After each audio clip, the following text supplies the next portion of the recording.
लेकर विष का प्याला चढ़ते यम के द्वारा, लेकर विष का प्याला चढ़ते यम के द्वारा, हम लेकर विष का प्याला चढ़ते यम के द्वारा, हम लेकर विष का प्याला चढ़ते यम के द्वारा। राह बताने वाले सच्ची राह दिखाने वाले तुमको लाखों प्रणाम, तुमको लाखों प्रणाम। हर की कथा सुनाने वाले अमृत खाने कराने वाले तुमको लाखों प्रणाम, तुमको लाखों प्रणाम। तुमको जय हो। तुमको लाखों प्रणाम।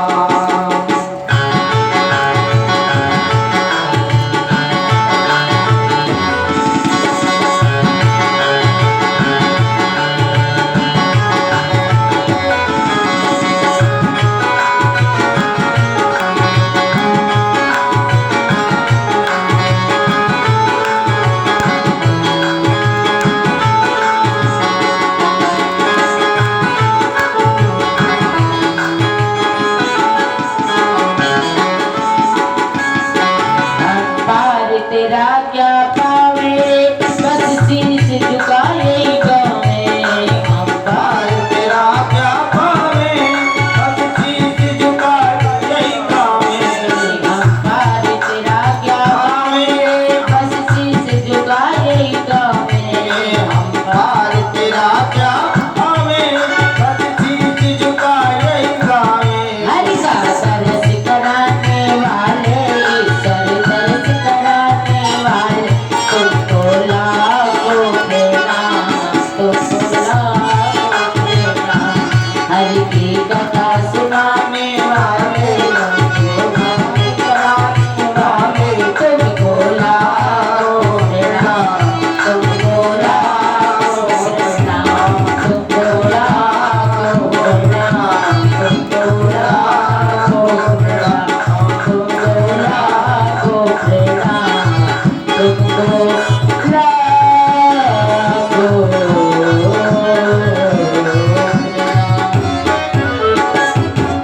बोलो शंकर भगवान की जय, बोलो मैया पार्वती की जय।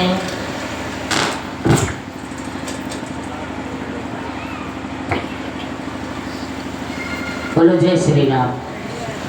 तात मिले पुनिमात मिले सुती, भ्रात मिले जुबती सुखदाई, राज मिले गजबाज मिले सबे, साज मिले मन वांछित पाए, लोक मिले परलोक मिले विधि, लोक मिले वैकुंठ में जाए, सुंदर और मिले सब ही सुखी, संत समागम दुर्लभ भाई।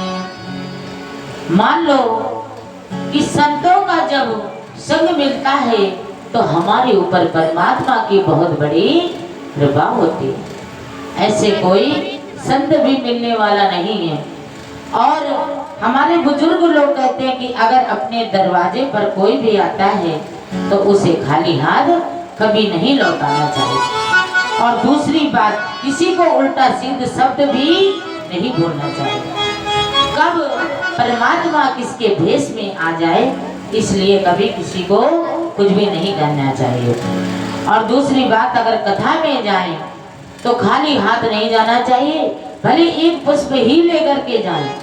अगर भगवान ने नहीं दिया, आप उस लायक नहीं बने हो, तो भले एक पुष्प लेकर के जाए, जैसे हमारे भैया ने कल बताया था।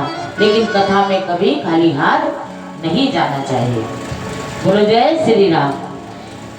एक बार त्रेता जुग माए, शंभु गए तुम बजे सिखाए। श्री राम जय राम।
कैलाश में बैठे हुए थे।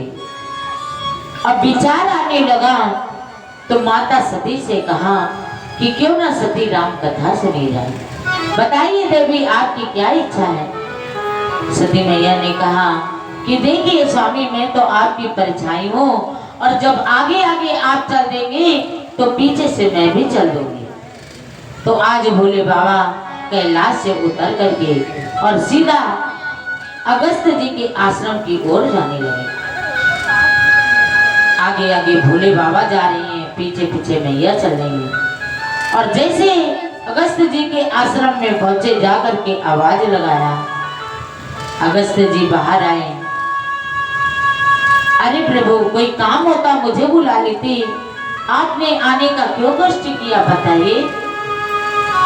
भोले बाबा को आसन में बैठाया, बड़ा सम्मान करने लगे। और जिस समय अगस्त जी भोले बाबा का सम्मान कर रहे थे, माता सती सारा दृश्य देख रही थी। आज सती मैया के जीवन में अहंकार आ गया। क्यों अहंकार आया? क्योंकि दक्ष महाराज की पुत्री हैं और दक्ष महाराज जो थे एक अहंकारी व्यक्ति थे। कहते हैं जीवन में अहंकार व्यक्ति को नहीं करना चाहिए। क्यों? क्योंकि जिसके जीवन में अहंकार आ गया तो वो मान लो चिता के समान बन जाता है। इसलिए जीवन में अहंकार नहीं करना चाहिए और यही कहना चाहिए, ये सारा कुछ जो भी हमारे पास में सब परमात्मा का दिया हुआ है, हमारा क्या है, ऐसा भाव रखना चाहिए। लेकिन ऊंचा पद मिलते ही लोगों के जीवन में अहंकार आ ही जाता है। आज सती मैया के जीवन में अहंकार आया और विचार करने लगी कि जब ये वक्ता होकर के श्रोता की इतनी सेवा कर रहे हैं तो ये मुझे राम कथा क्या सुनाएंगे। इसलिए सती जी का कथा में बिल्कुल मन नहीं लगा और भोले बाबा ने प्रेम पूर्वक कथा सुनी। राम कथा मुनि बज बखानी, सुनी महेश परम सुख मानी। श्री राम जय राम जय जय राम, श्री राम जय राम जय जय राम। कृष्ण पूजी हरि भगत सुनाई, कई सांब अधिकारी पाई। श्री राम जय राम जय जय राम, हरि बोल। श्री राम जय राम जय जय राम। मंगल भवनी मंगल गानी, प्रभु सो दशरथ अजिर बिगानी। श्री राम जय राम जय जय राम, श्री राम जय राम जय जय राम। और जैसे सती मैया का कथा में मन नहीं लगा तो हमारे बाबा तुलसीदास जी ने श्रोताओं की लिस्ट से सती माता का नाम काट दिया। कहते हैं अगर राम कथा सुनने के लिए कोई आया है तो सिर्फ कथा मन लगा करके सुनना चाहिए। अगर इधर उधर उसका मन हो रहा है तो श्रोताओं के लिस्ट से उसका नाम हमारे तुलसी बाबा हटा देते हैं। लेकिन यहाँ के भक्त बहुत अच्छे हैं। पहली बार मुझे इतने समझदार अच्छे भक्त मिले कि मन लगा करके कथा सुन रहे हैं, फालतू की बात नहीं कर रहे हैं। नहीं, कई जगह राजस्थान कथा करने गई, वहाँ लास्ट तक 2 लेडी जी वो परेशान मुझे कर दिया कथा सुनाने में। ये आप समझिए, आगे बैठती थी और कथा में मन न लगे बस गाना फूसी। इतने दिन बाद मिले कथा तो कभी सुन लेंगे, कम से कम बातचीत तो कर ले। और आगे बैठती, ये भी नहीं कि पीछे बैठे, हम कथा में डिस्टर्ब होकर के रह जाएं। ऐसे ऐसे भक्त कभी कभी मिल जाते हैं, लेकिन यहाँ के बहुत अच्छे भक्त हैं हमारे। तो आज और बताऊं, श्रोता 3 प्रकार के होते हैं। कितने प्रकार के? 3। जो सच्चा श्रोता होता है वो सबसे बिल्कुल हट करके बैठता है और बिल्कुल मन लगा करके कथा श्रवण करता है, इधर उधर की बातचीत नहीं करता, ताकि एक शब्द भी कथा का इधर उधर निकल ना पाए। उसका नाम होता है श्रोता। और एक होता है सरौता, जो सबसे पीछे आड़ लगा करके टेंट के पाइप के बैठ जाएंगे और कतर कतर सुपारी खाएंगे और 3 घंटा की कथा में 300 कमियां निकालेंगे। सब कुछ तो ठीक है, लेकिन व्यास मंदिर थोड़ा टेढ़ा बनाया गया। और तो सब ठीक है, व्यास जी कथा भी अच्छी कह रही, देखने में भी ठीक है, लेकिन 3 घंटे की कथा में एक चुटकुला नहीं कहा। यानी 300 कमियां निकालेंगे 3 घंटा की कथा में और सुपारी कतर कतर खाएंगे, तो उनका नाम है सरौता। और तीसरा कौन होता है? सोता। यानी शुरुआत में तो आएगा और लंबा घूंघट लगा करके नींद के झोंके लेने लगेगा और बाद में जयकारा होगा, प्रसाद बटेगा, आंखें खुल जाएंगे। अब बगल वाला कह दे, दादा ये बताओ, आपने कथा सुना था ना, दीदी अच्छी कथा बोल रही थी। हाँ कथा तो अच्छी बोल रही थी, बहुत अच्छी बोल रही थी। तो दादा ये बताओ, आज जो दीदी ने कथा कहा था, क्या कहा था? ये तो हमको नहीं याद है, लेकिन कथा अच्छी कही थी। ये तीसरे श्रेणी में आती है सोता। तो ऐसे श्रोता आप लोग नहीं बनना, सच्चे वाले श्रोता बनना है ना, और तभी बेड़ा पार हो गया। बोलो राघवेंद्र सरकार की जय। तो आज सती मैया ने मन लगा करके कथा नहीं सुनी, हमारे सिर्फ भोले बाबा ने सुनी। और जैसे 7 दिन पूरे हुए तो भोले बाबा के मन में विचार आने लगा कि इतने दिनों तक अगस्त जी ने मुझे राम कथा सुनाई है, तो मेरा भी एक फर्ज बनता है कि इनको कुछ उपहार देना चाहिए, खाली हाथ कथा नहीं सुननी चाहिए। लेकिन भोले बाबा जो है विचार करने लगे कि अगस्त जी कोई साधारण के तो संत है नहीं, और जो मंदिर के बाहर संत बैठते मांगने का काम उनका होता है, और जो अच्छे संत होते कभी किसी से कुछ मांगते नहीं, जो भी मिल जाए प्रेम से मिल जाए। तो आज अगस्त जी साधारण के कोई संत नहीं है, भारतवर्ष में उनका नाम है।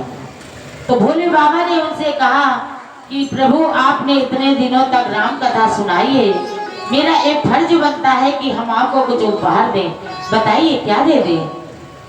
तो यानी किसी के घर में आप चाय पीने के लिए जाओ और कोई सब वस्तु लेकर के वो आया, वो बार बार दिखाएगा, दीदी देखो कैसा लग रहा है, तो हम भी कहेंगे बहुत सुंदर लग रहा है। फिर 2-4 बार दिखाएगा तो जरूर हम पूछेंगे कहाँ से दीदी लेकर के आई हो और कितने का मिला है। तो आप कहोगे दीदी अच्छा लग रहा है तो इसे पास में रख लो, यानी सांप मरे ना लाठी टूटे। मांगना भी न पड़ा और सब कुछ मिल गया। तो आज अगस्त जी ने ऐसा ही किया, कहा अगर आपको देना चाहते हो तो मुझे कुछ समय और ठहर जाओ और मुझे नारायण की भक्ति प्रदान कर दीजिए। आज हमारे भोले बाबा कुछ समय और रुके अगस्त जी के यहाँ और उनको नारायण की भक्ति के बारे में ज्ञान दिया, और इसके बाद में सीधा कैलाश की ओर जाने लगे। और जब कैलाश की ओर जा रहे थे तो उनके विचार मन में आने लगा कि जरा देखूं तो जिस परमात्मा की कथा सुन करके आ रहा हूँ वो मेरे परमात्मा इस समय कहाँ पर है और क्या कर रहा है। और जैसे आंख बंद करके भोले बाबा ने देखा तो उन्हें दिखाई दिया कि मेरा परमात्मा धरती पर अवतरित हो चुका है और मुझसे थोड़ी ही दूर में एक नाटक का रोल कर रहा है। शंभु समय ते ही राम ही देखा, उपजा ही अति हरष सीखा।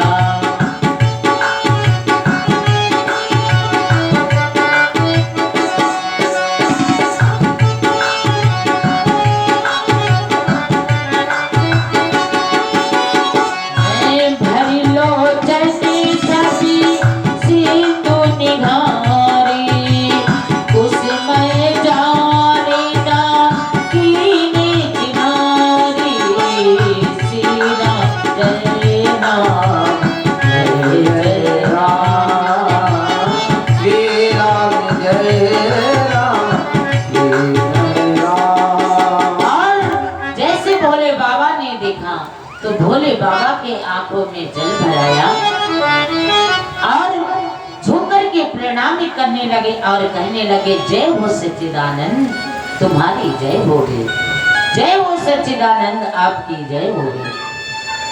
और जैसे भोले बाबा ने प्रणाम किया तो माता सती कहने लगी, ये बात मेरे को समझ में नहीं आ रही, संसार आपको परमात्मा मानता है, फिर आप साधारण से ये पुरुष है, इनको प्रणाम क्यों कर रहे हैं? भोले बाबा ने कहा, ये बात आपको समझ में भी नहीं आएगी। क्यों? क्योंकि अगस्त जी ने जब ये कथा मुझे सुनाई थी तो आपका मन कथा में बिल्कुल नहीं लगा, इसलिए आपको ये बात समझ में भी आने वाली नहीं है। जासु कथा कुंभजरे सिगाई, भगत जासु मैं नाही सुनाई। श्री राम जय राम जय जय राम, श्री राम जय राम जय जय राम। सोई ममीत देव रघुबीरा, सेवत जाई सदा मोहि पीरा। श्री राम जय राम जय जय राम, श्री राम जय राम जय जय राम। बोलो श्री राम सभी लोग तालियों से बोलेंगे। जय जय राम, श्री राम जय राम जय जय राम।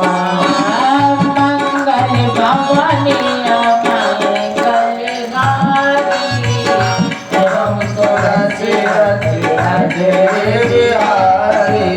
श्री राम जय राम जय जय राम, श्री राम जय राम जय जय राम। और भोले बाबा कहने लगे कि पार्वती ये बात आपके समझ में भी नहीं आएगी। मोने धीरे जोगी सिद्ध संतति विमल मन जय जावै, कई देते निकट पुरानिया दास की रसिका। कहने लगे पार्वती, देखो ये दूसरे कोई नहीं है, जिनकी हम कथा सुन करके आ रहे हैं अगस्त जी के यहाँ से, ये वही हमारे मित्र राम हैं। और इनसे एक रिश्ता नाता हो तो मैं बताऊं आपको, इनसे तो मेरे कई रिश्ते नाते हैं। बोले एक तो ये हमारे मित्र हैं और दूसरे हमारे पिता हैं, इसलिए एक रिश्ता हो तो मैं बताऊं, इनसे तो बहुत मेरे रिश्ते नाते हैं। पार्वती सती माता कहने लगी, मुझे तो बस इतना समझ में आ रहा है कि ये कोई साधारण से मनुष्य है और इनका जो है कोई वस्तु खो गई है और उसके विरह में ये रुदन कर रहे हैं, ये रो रहे हैं, बस इतनी बात समझ में आ रही है। तो भोले बाबा ने कहा कि देखिए सती, अगर आपके मन में शंका पैदा हो गई है तो उस शंका का जल्दी ही आपको समाधान कर लेना चाहिए। जाओ तुम रे मन अति संदेह, तो किन जाई परीक्षा लेहु। श्री राम जय राम जय जय राम, श्री राम जय राम जय जय राम। बोलो श्री राम जय राम जय जय राम, श्री राम जय राम जय जय राम। और भोले बाबा ने कहा, ये बरगद का वृक्ष है, इसके नीचे बैठ करके मैं आपकी प्रतीक्षा करूंगा, इसलिए आप जाकर के जल्दी शंका का समाधान करिए। और विचार करने लगे भोले बाबा, ऐसे कहीं लगे जपने हरि नामा, कई सती राम प्रभु सुख नामा। श्री राम जय राम जय जय राम, श्री राम जय राम जय जय राम।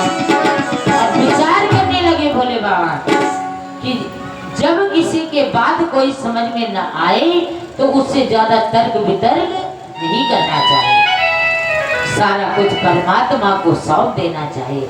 आज भोले बाबा समझ गए कि अब तो वही होगा जो भगवान की इच्छा होगी, ज्यादा बहस करने से कोई फायदा नहीं। अब भोले बाबा प्रतीक्षा करने लगे और सती माता जा तो रही है, लेकिन विचार कर रही है कि परीक्षा लेने के लिए तो जा रही हूँ, लेकिन किस प्रकार से परीक्षा लूंगी। पुनि पुनि हृदय विचारी करी धरि सीता करी रूप। आज सती मैया विचार करने लगी कि सीता का भेष बना करके जाती हूँ परीक्षा लेने के लिए, अगर साधारण से कोई पुरुष होंगे तो मेरा हाथ पकड़ेंगे और बोलेंगे सीते तुम कहाँ चली गई थी, मैं काम से आपको ढूंढ रहा हूँ, पता लगा रहा हूँ आप कहाँ चली गई थी। और अगर सच में परमात्मा होंगे तो मुझे पहचान जाएंगे। बोलो जय श्री राम। आज जो है हमारे सती माता ने सीता माता का भेष बनाया और जिस रास्ते से राम लक्ष्मण आ रहे थे उसी मार्ग में पहुंची। तो कभी कभी ऐसा होता है कि आगे वाले को बाद में दिखाई पड़ता, पीछे वाले की दृष्टि पहले पड़ जाती। तो आज लक्ष्मण जी को दिखाई पड़ा, लेकिन लक्ष्मण जी टोका नहीं, कुछ भी नहीं कहा। क्यों? क्योंकि विचार करने लगे कि शायद मेरे प्रभु की कोई माया हो। और तभी से ये नियम लागू है, कोई अगर जाता है कहीं पर तो उसे टोका टाकी नहीं करना चाहिए। आज जो है कोई भी टोका टाकी नहीं हुई और 2 मिनट आगे बढ़ी कि राम जी की दृष्टि पड़ी तो उन्होंने कहा अरे मैया आप इस जंगल में अकेली क्या कर रही हो। सती मैया ने कुछ जवाब नहीं दिया, कुछ भी नहीं कहा और विचार करने लगी कि शायद ये मुझे पहचान नहीं पाए। फिर से थोड़ा आगे बढ़ी और जैसे थोड़ा आगे बढ़ी तो राम जी ने झुक कर के प्रणाम किया और कहा मैया आप इस जंगल में अकेली क्या कर रही हो, और ये बताइए हमारे पिता समान भोले बाबा कहाँ हैं। आज सती समझ गई कि शायद ये मुझे पहचान गए। विचार करने लगी कि अगर मुझे ये पता होता कि ये सच में भगवान है तो भोले बाबा का कहना मान लेती, तो आज मेरी ऐसी हालत नहीं होती।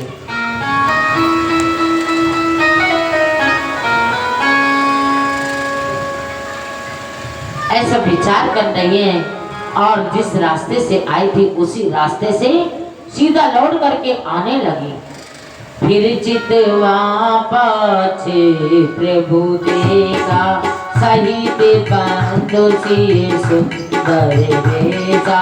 श्री राम जय राम जय जय राम। श्री राम जय राम जय जय राम। श्री राम जय राम जय जय राम। श्री राम जय राम जय जय राम। श्री राम जय राम जय जय राम। श्री राम जय राम जय जय राम। जहाँ चितवई का प्रभु असीमा से वहीं से मोरी जिंदगीना। श्री राम जय राम जय जय राम। श्री राम जय राम जय जय राम। और भगवान ने कहा जब सती जैसी नारी की ऐसी हालत हो गई, माया के चक्कर में पड़ गई, तो आम लोगों की कैसी हालत होती होगी। तो आज भगवान ने एक माया किया।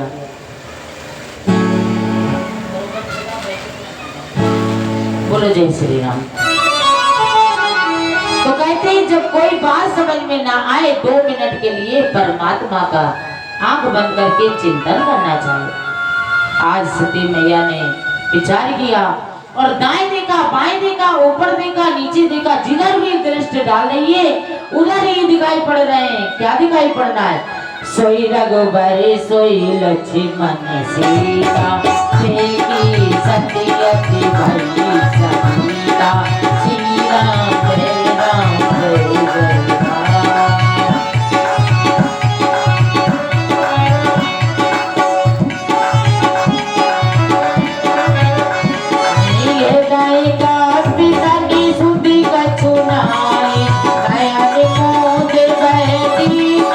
बसाए श्री राम जय राम जय राम।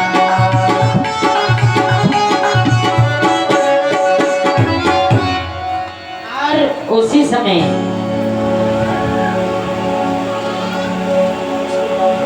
और मैया जो है तुरंत जो है आंख बंद करके बैठ गई 10 मिनट के लिए। और 10 मिनट के बाद में जैसे आंख खोल करके देखा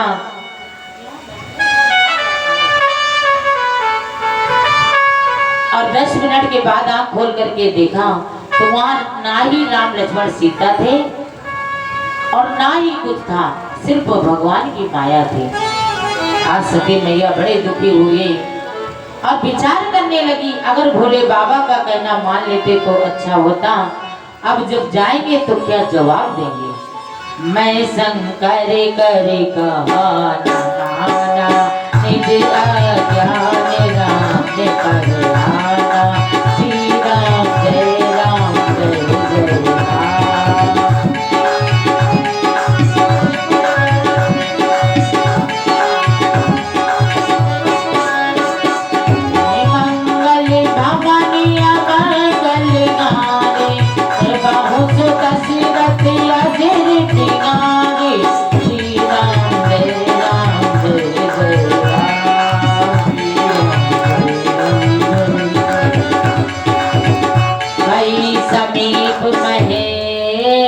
तबे हंसी पोछी कुशलान लीन परीक्षा कौने विदे कहूँ सत्य सब बात। और जैसे सती मैया भोले बाबा के पास पहुंची तो भोले बाबा ने पूछा, सती ये बताओ आपकी तबीयत तो अच्छी है। सती मैया कहने लगी, मेरी तबीयत को क्या हुआ है, हम तो ठीक ठाक है स्वामी। तो कहते हैं ना कि जिसको शंका की बीमारी हो जाती है ना उसका कहीं इलाज नहीं होता है, उसके डॉक्टर ही नहीं है कहीं। इसलिए भोले बाबा ने पूछा, सती ये बताओ तुम्हारी तबीयत तो अच्छी है। सती ने कहा हाँ बिल्कुल ठीक है। और दूसरी बात ये बताओ, आप परीक्षा लेने के लिए गई थी ना, तो किस प्रकार से परीक्षा लिया है। सती ने कहा मैंने कोई परीक्षा नहीं लिया। अच्छा तो क्या करने के लिए गई थी। केवल फर्क इतना है कि आपने दूर से प्रणाम किया प्रभु को और मैंने पास में जाकर के प्रणाम किया, बाकी मैंने कोई परीक्षा नहीं लिया। कछु न परीक्षा लीन गोसाई कीन प्रणाम तुम्हारे नाम श्री राम जय राम जय जय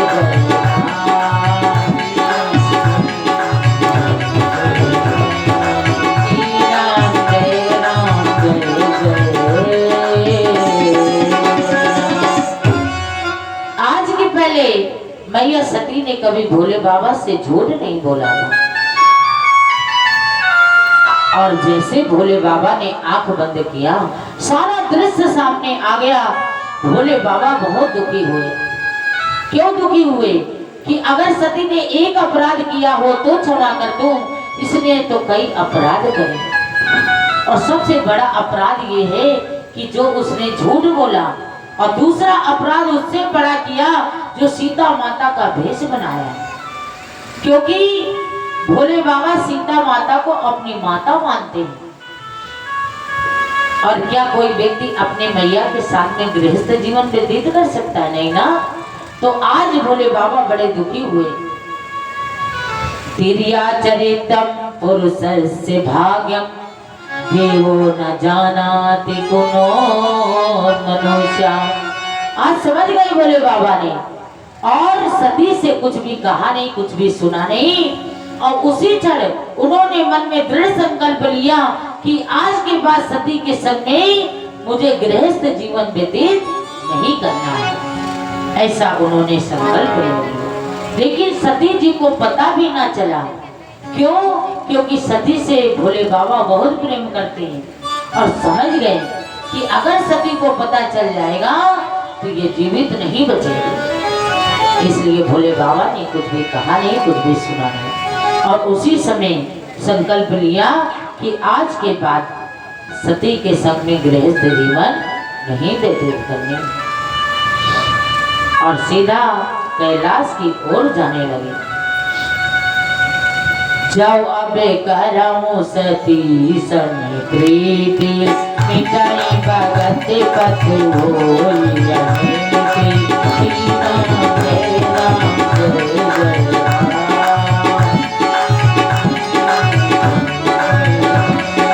श्री राम जय राम जय जय राम। श्री राम जय राम जय जय राम। श्री राम जय राम जय जय राम।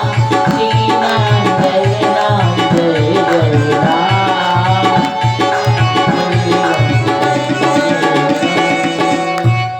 और भोले बाबा सीधा उठ करके कैलाश की ओर जाने लगे। आइए चलते हैं एक छोटा सा भजन, और भजन के बाद में आगे की कथा। बोलो जय श्री राम। और एक जरूरी बात है, कल कथा के माध्यम से बड़े धूमधाम से भोले बाबा का विवाह कराया जाएगा। तो कुछ लोग बराती बनेंगे, कुछ जनाती बनेंगे, और सभी के लिए हमारे मंदिर वाले जो चाचा जी पूजा कर रहे हैं, काले वाले रसगुल्ले मंगाएंगे, ठीक है ना, और सभी को दिया जाएगा। और बड़ी मेहनत करनी पड़ेगी नाचते गाते हुए, क्योंकि भोले बाबा जो हिमगिर महाराज का नगर है, पास में तो है नहीं कि आप फुर्र से उठोगे और भाग जाओगे। नाचते गाते हुए मेहनत करते हुए चलेंगे सभी लोग साथ में। तो सुंदर सुंदर वस्त्र पहन करके तैयार होकर के सभी लोग आएंगे और अच्छे से बारात में शामिल होंगे। बोलो शंकर भगवान की जय। तो आज जो है, आइए चलते छोटा सा भजन और उसके बाद आगे की कथा। मैं तो आती रहूं तेरे दरबार में, बाबा तुमको मनाने को, बाबा तुमको मनाने को, बोले तुमको मनाने को। कभी आओगे बता मेरे घर में जरा, कभी आओगे बता मेरे घर में जरा। घर को मंदिर बनाने को, घर को मंदिर बनाने को, घर को मंदिर बनाने को। जय हो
हैं भगवान से सुनिए।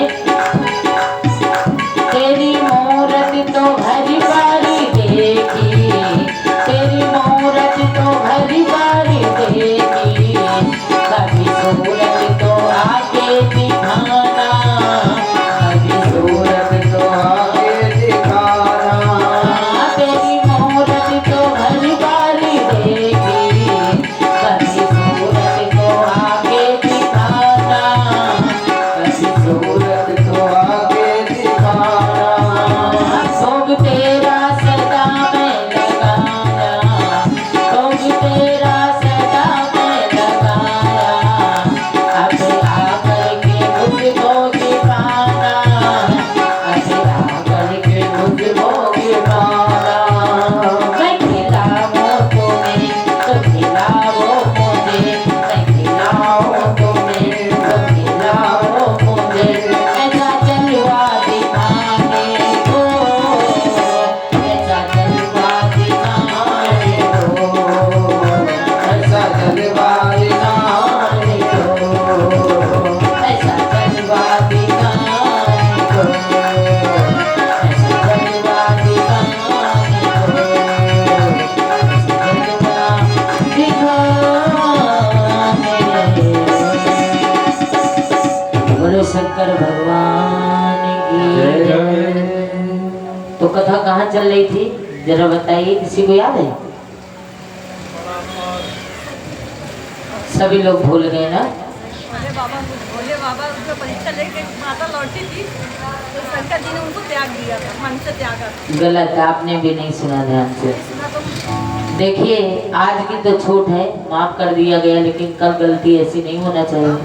जैसे बच्चे स्कूल में जाते पढ़ने तो टीचर लोग होमवर्क देते ना बेटिया, इसी प्रकार से ये होमवर्क है। ये नहीं कि कथा सुना यही झरिया करके प्रसाद खाया घर चले गए, ऐसा भी नहीं होना चाहिए। दूसरे दिन कल कथा जब सुनाई जाएगी, जब आज की कथा आप बताओगे कहाँ विश्राम हुए थे, ठीक है ना? इसलिए याद से कथा सुनना चाहिए। 7 दिन की कथा में एक शब्द भी आपको अगर अच्छा लग गया और जीवन में उतार लिया तो ये मानो उसी से बेड़ा पार हो जाएगा। बोलो जय श्री राम।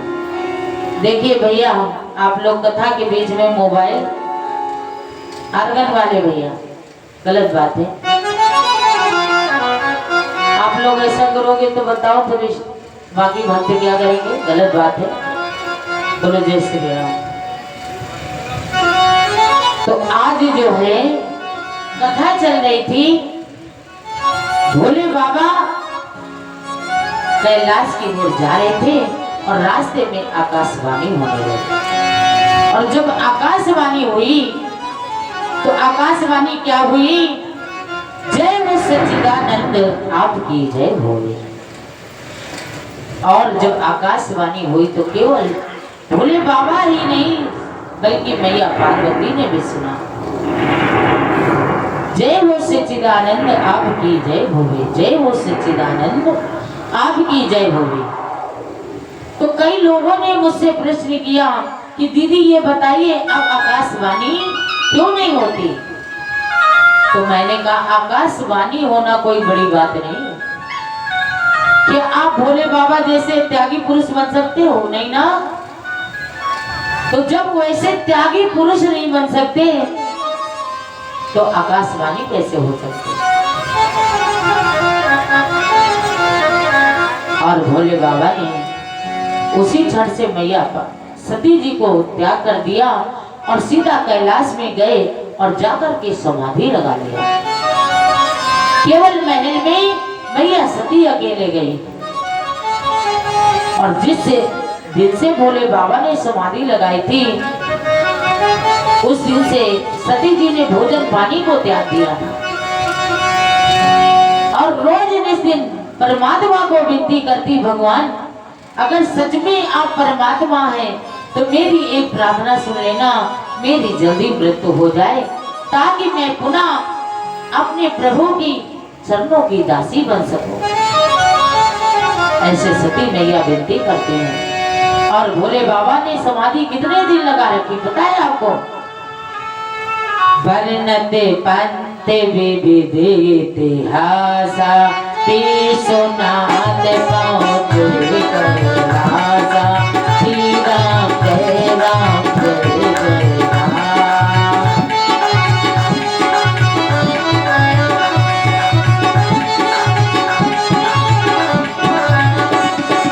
बीते सर्वपति सहस सतासी हरि समाधि संपुअति नासी। श्री राम जय राम जय जय राम।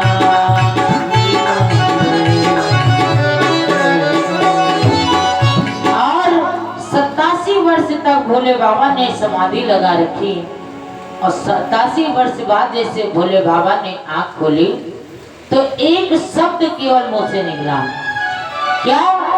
राम नाम। भगवान ने राम राम कहने लगे भोले बाबा। राम नाम शिव सुमिरन लागे, जानो सती जगत तक भागे। श्री राम जय राम जय जय राम।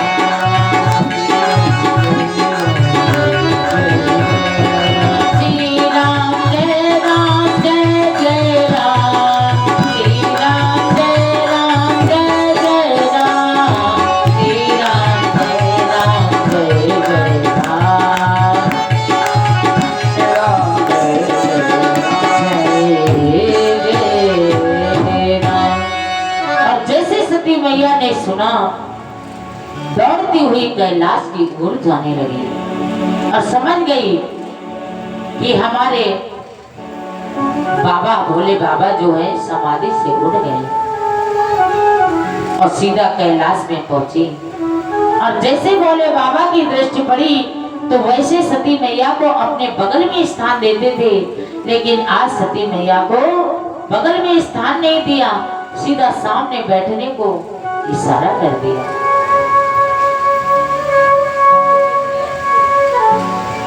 और जैसे इशारा किया, सती मैया पहले से इतना दुखी थी, उन्होंने कुछ भी कहा नहीं, सुना नहीं और सीधा सामने आसन में बैठ गई। भोले बाबा के विचार आने लगा कि पहले भी अगस्त जी ने कथा सुनाई और सती का मन कथा में नहीं लगा और सती बड़ी दुखी है, क्यों ना इसे राम कथा सुनाई जाए। तो भोले बाबा ने सती मैया को राम कथा सुनाना आरंभ किया और उसी क्षण आकाश से सारे देवता अपने अपने विमानों से निकलने लगे। बोलो जय श्री राम। ऐसा लग रहा है सब अभी से व्रत करने लगे। भोले बाबा का कल विवाह है, कल रसगुल्ला मिलेंगे, आज नहीं मिलेंगे। इतनी कंजूसी जयकारे में मत होना चाहिए। बोलो जय श्री राम। आज जो है भोले बाबा ने जैसे आरंभ किया कथा सुनाना और देवता आपस में बातचीत जोर जोर से करके निकल रहे थे, सती मैया का कथा में मन नहीं लगा और जैसे ऊपर की ओर देखा, अरे स्वामी बताइए ये सारे लोग कहाँ जा रहे हैं? भोले बाबा ने कहा कहीं जा रहे हो, तुम्हें क्या करना है? हम आपको कथा सुना रहे हैं ना, कथा सुनिए मन लगा करके। नहीं नहीं, मुझे जानना है ये सारे लोग कहाँ जा रहे हैं, बाबा बताइए। जिद करने लगी और सारे देवताओं को पता है कि सती जी के जो पिताश्री हैं दक्ष महाराज, उन्होंने सारे देवताओं को निमंत्रण दिया है, सारे संतों को निमंत्रण दिया है, केवल भोले बाबा और मैया को छोड़ करके। तो कहते अगर पड़ोसियों को पता चल जाए कि इनका रिश्तेदार है और इन्हीं को निमंत्रण नहीं दिया और इनको बुलाया है, तो जानबूझ करके बार बार आपसे पूछेगा, बताइए दीदी आपके फलाने रिश्तेदार के यहाँ ये आयोजन हो रहा है, आप नहीं चलोगे क्या? और उसको पता है कि इनकी लड़ाई झगड़ा चल रहा है, इनको बुलाया नहीं गया। तो सारे देवताओं को पता था कि दक्ष महाराज जो हैं भोले बाबा के ससुर हैं, मैया के पिता हैं और उन्होंने केवल इनको नहीं बुलाया, बाकी सारे लोगों को निमंत्रण दिया। इसलिए जानबूझ करके कैलाश से विमानों से जा रहे थे, जो कि एक मार्ग और था, लेकिन जानबूझ करके जा रहे थे। क्यों? अब सती जी जब जिद करने लगी, बताइए ना कहाँ जा रहे हैं सारे लोग? तो भोले बाबा ने कहा आप जिद कर रही हो तो सुनिए, आपके पिताश्री दक्ष महाराज यानी मेरे ससुर जी मुझसे बदला लेने के लिए एक यज्ञ का आयोजन किया है, जिसमें सारे देवताओं को बुलाया गया केवल हमको छोड़कर। तो ये बताइए ऐसे में जाना क्या उचित होगा? भैया ने कहा ऐसा नहीं हो सकता। क्यों नहीं हो सकता? क्योंकि मैं अपने पिताश्री की सबसे लाडली पुत्री हूँ। अब पिताश्री सभी को बुलाए, सिर्फ हमको ना बुलाए, ऐसा नहीं हो सकता। मैं मानने के लिए तैयार नहीं हूँ। हाँ, ये जरूर हो सकता है पिताश्री ने निमंत्रण भेजा हो, किसी कारणवश मुझे ना मिल पाया हो, ये तो मान सकती हूँ। लेकिन पिताश्री सभी को बुलाए, मुझे ना बुलाए, ऐसा नहीं हो सकता। तो आज भोले बाबा ने सारा वृत्तांत बताया और कहने लगे सुनिए सती, एक बार ब्रह्मा जी की यहाँ सभा लगी हुई थी और सारे देवता बैठे हुए थे, मैं भी वहां था। आपके पिताश्री पधारे, सारे लोग खड़े होकर के सम्मान किया और मैं उस समय अपने प्रभु राम का चिंतन कर रहा था। मुझे पता नहीं चला कब वहां पर आपके पिताश्री पधारे। अब उन्हें लगा कि ये मेरा दामाद होकर के इसने मेरा अपमान किया है, इसलिए उन्होंने मुझसे बदला लेने के लिए इस यज्ञ का आयोजन किया। इसलिए ऐसे में जाना उचित नहीं है। भोले बाबा ने बहुत समझाया, लेकिन मैया जिद करने लगी कि देखिए स्वामी, अपने घर बेटी को जाने में बुलाने की जरूरत नहीं पड़ती, इसलिए मुझे जाना है और आप भी मेरे साथ चलोगे, सारे रिश्तेदार आए होंगे तो इसी बहाने मुलाकात हो जाएगी।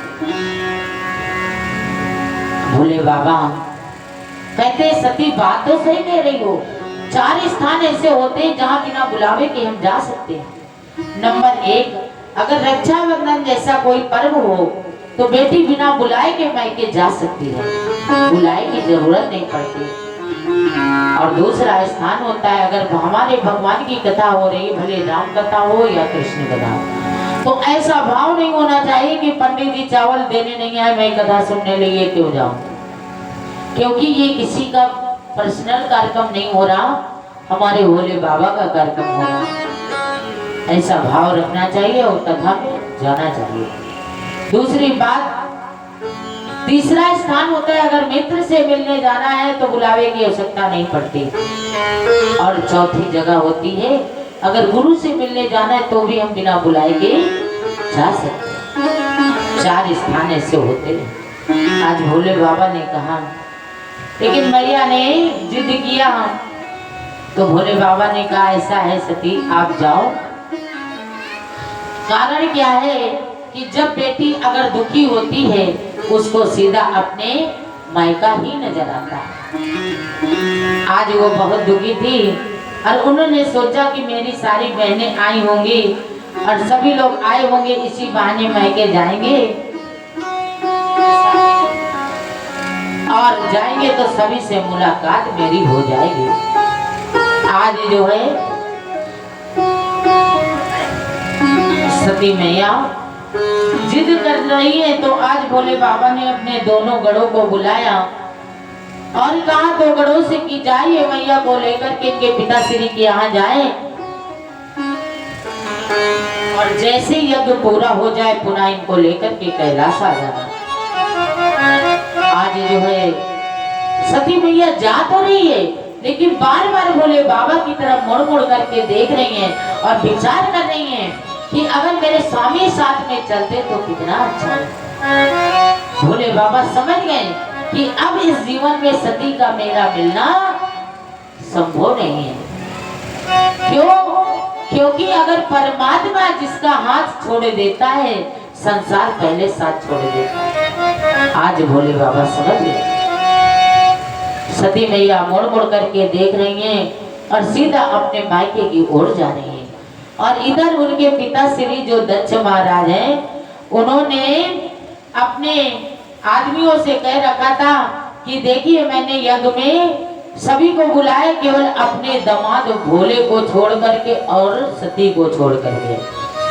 मेरा जो दामाद है वो बड़ा चालाक है, वो बिना बुलाए के नहीं आएगा। लेकिन हमारी पुत्री सती जो है थोड़ा सीधे स्वभाव की है, लाडली है।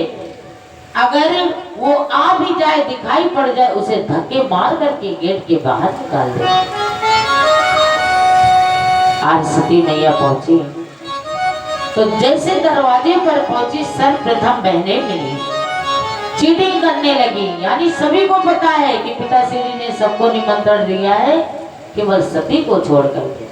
तो कहने लगी, सती तूने यहाँ आकर के बहुत अच्छा किया। अरे पिताश्री ने नहीं निमंत्रण दिया तो क्या हुआ, अपने घर बिना बुलाए के हम आ सकते ना। और ये बता सती, तेरा वो पखंडी स्वामी शंकर नहीं दिखाई नहीं पड़ रहा, वो कहाँ है? सती मैया पहले से दुखी हैं। उन्होंने किसी को कुछ जवाब नहीं दिया, कुछ भी नहीं कहा और सीधा अंदर की ओर जाने लगी। और जैसे अंदर की ओर थोड़ा बढ़ी तो सती मैया की मैया नजर आ गई।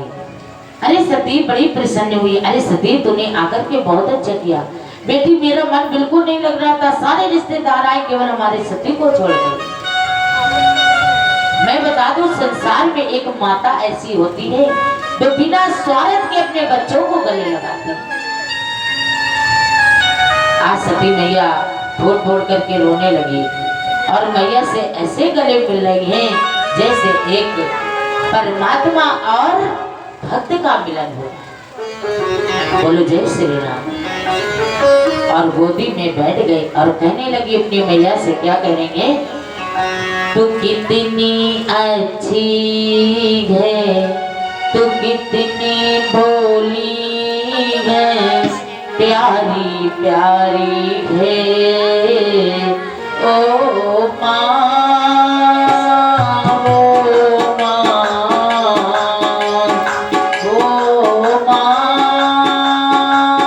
ओ माँ, तू कितनी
मुस्काए, मैं रोया तू रोए, मेरे हंसने पे, मेरे रोने पे, तू बलिहारी है।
अंतिम लाइन क्या कह रही है बेटी अपनी माँ से?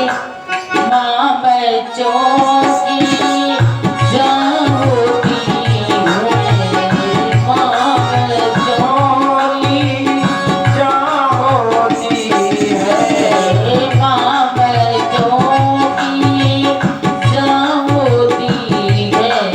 होते हैं वो किस्मत वाले जिनकी माँ होती है, वो होते हैं किस्मत वाले जिनकी माँ होती है। कितनी शीतल है, कितनी प्यारी है, प्यारी प्यारी है। ओ माँ, ओ माँ, ओ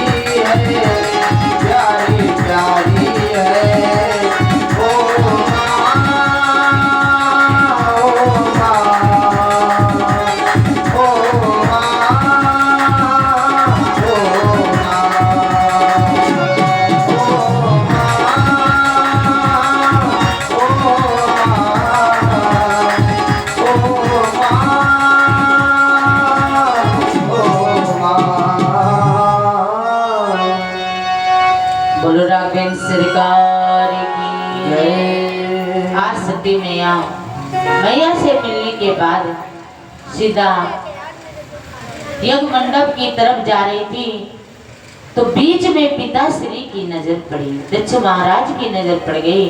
तो जैसे दक्ष महाराज ने देखा, दक्ष महाराज तुरंत सती माता को देख करके पीछे को मुंह घुमा लिया। सती मैया ने कुछ भी कहा नहीं, और जैसे थोड़ा सा आगे बढ़ी, देखा सारे देवता विराजमान हैं, केवल भोले बाबा को छोड़ करके। तो कहते पत्नी सब कुछ बर्दाश्त कर सकती है, लेकिन अपने पति का अपमान कभी बर्दाश्त नहीं कर सकती। आज सती मैया बड़ी दुखी हुई और कहने लगी, सुना मुसबा सदे सकल मोनिंदा, कही सुनी जिन सकल निंदा। श्री राम जय राम जय जय राम।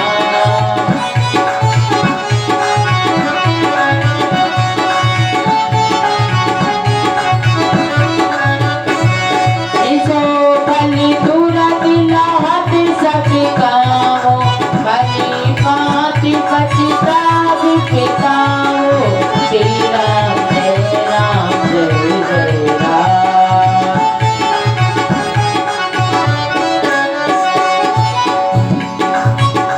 और सती मैया कहने लगी, जितने लोग यहाँ विराजमान हैं, आज मैं सभी से एक बात कहती हूँ, सभी को सजा मिल करके रहेगी। देखिए थोड़ी देर केवल बाकी बिना प्रसाद के आप लोग बन जाइए, और अगर जल्दी प्रसाद पंडित जी से लेकर के जाना, बिना प्रसाद के जाया नहीं जाता। बोले जय श्री राम। आज जो है हमारे सती मैया ने कहा जितने लोग यहाँ बैठे हैं, और आज मैं एक बात कहती हूँ, सभी को सजा मिल करके रहेगी। जैसा जिसने कर्म किया उसी प्रकार का फल मिलेगा। और सती मैया ने दाहिने पैर के अंगूठे को जमीन में खरोचना चालू किया और अग्नि प्रज्वलित हो गई, और उसी में सती जी ने अपने शरीर को जला करके राख कर दिया। और जिस समय मैया का शरीर जल रहा था, उसी समय एक शिवगढ़ की दृष्टि पड़ी तो दौड़ता हुआ भोले बाबा के पास जाने लगा, और दूसरा जो गढ़ था उसने यज्ञ को तहस नहस कर दिया। और दूसरे वालों ने भोले बाबा के पास जाकर के वृतांत बताया, तो भोले बाबा ने क्रोध में आकर के दाढ़ी के एक बाल को निकाला और जमीन में पटक दिया, तो उससे वीर भद्र नाम का अंश पैदा हो गया। और कहा स्वामी बताइए क्या मुझे करना है। और इतना क्रोध आया उसको कि हाथ में फरसा लिए हुए, तलवार लिए हुए, और जो भी रास्ते में मिल रहा है हाहाकार मच रहा है, और उसको काटता हुआ चला जा रहा है। यज्ञ वाले स्थान में पहुंचे और जा करके जैसे जैसे जिसने कर्म किया था सभी को दंड दिया और तहस नहस कर दिया। और इधर दक्ष महाराज का जो धड़ था उससे सर को अलग कर दिया। बोलो शंकर भगवान की। और जैसे सती मैया की मैया ने देखा, तुरंत जो है आकर के भोले बाबा के चरणों को पकड़ करके रोने लगी और कहने लगी, प्रभु मुझे भी मृत्यु दे दो, जब पति जीवित नहीं रहेंगे तो मैं जिंदा रह करके क्या करूंगी। आज भोले बाबा को दया आ गई, तो भोले बाबा ने कहा, अपने दूतों से कहा कि जाइए नगर में भ्रमण करिए, आज किसी ने बच्चे को जन्म दिया हो मेरे पास लेकर के आइए। आज गढ़ पहुंचे और देखा कि नगर में एक बकरी ने बच्चे को जन्म दिया है, और उस बच्चे को ला करके भोले बाबा को दिया। तो भोले बाबा ने उस बकरी के बच्चे का सर धड़ से अलग किया और दक्ष महाराज के धड़ से जोड़ दिया। और जैसे जोड़ दिया, आज भगवान की प्रार्थना करने लगा और विनती करने लगा, क्षमा करिए प्रभु, अनजाने में अपराध हो गया, मुझे क्षमा करो। भोले बाबा ने क्षमा कर दिया। और इसके बाद में सती माता का जला हुआ शरीर कंधों में रुदन करते हुए पागलों की मात लिए हुए जंगल की ओर जाए। सारे देवताओं ने देखा। अब देवता बड़े चिंता में पड़ गए, क्योंकि एक अंधकासुर नाम का जो राक्षस था उसने तहलका मचा रखा था, और उसको ब्रह्मा जी ने ऐसा वरदान दिया था कि जब भी इसकी मृत्यु होगी तो शिव के पुत्रों के हाथों से होगी। अब सारे देवता चिंता में पड़ गए कि जब शिव की पत्नी ही नहीं रही तो पुत्र कहां से होगा। नारायण भगवान के पास पहुंचे। नारायण भगवान ने चक्र सुदर्शन की सहायता से सती मैया के छोटे छोटे टुकड़े कर दिए, और जहां जहां वो टुकड़ा गिरा है शक्तिपीठ के नाम से जाना जाता है। एक अंश कामाख्या माता के नाम से भी जाना जाता है। जो भक्त अपनी मनोकामना लेकर के जाते हैं, मैया की कृपा से सभी के कार्य सिद्ध होते हैं। छोटे छोटे 52 टुकड़े करे गए। आज भोले बाबा चिल्ला चिल्ला करके रोने लगे, और जहां पर राम नाम का संकीर्तन हो रहा था वहीं भोले बाबा बैठ गए और राम नाम का संकीर्तन करने लगे। आई जल्दी सभी लोग करते हैं, और इसके बाद मैं अपनी वाणी को यहीं विराम करती हूँ, और कल समय से फिर आप सभी लोग कथा श्रवण करेंगे आकर के। बोलो जय श्री राम। आइए चलते हैं भोले बाबा के साथ सभी लोग शामिल होते और कहते हैं जिस भजन में राम का नाम न हो उस भजन को गाना ना चाहिए। जिस भजन